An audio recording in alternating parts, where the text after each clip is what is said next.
సంప్రాప్తమవుతుంది. దక్షిణామూర్తి అంటే ఈశ్వరుడి యొక్క అంశ. ఈయన ఆంజనేయ స్వామి వారు కావచ్చు, మృత్యుంజయుడు కావచ్చు, వీరందరూ కూడా ఈశ్వరుడి యొక్క అంశ. ఆ అంశలో ప్రధానమైనది దక్షిణామూర్తి.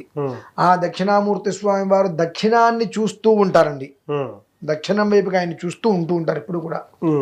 అపమృత్యువుని మన దగ్గరికి రానియకుండా, ఏ ఇంట్లో అయితే కనుక దక్షిణామూర్తి ఫోటో అనేటువంటి దక్షిణాన్ని తిరిగి చూస్తూ ఉంటుందో ఆ ఇంటికి అపమృత్యు అనేటువంటి ముందు రానియరు ఆయన.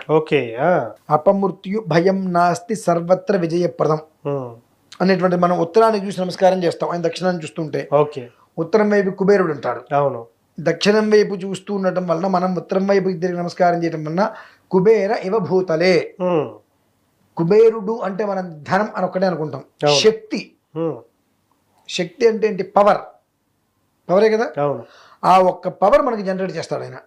అంటే మనం ఇక్కడ కూర్చొని ఫోన్ చేసుకొని ప్రతి ఒక్కటి మనకి ఎక్కడ ఏది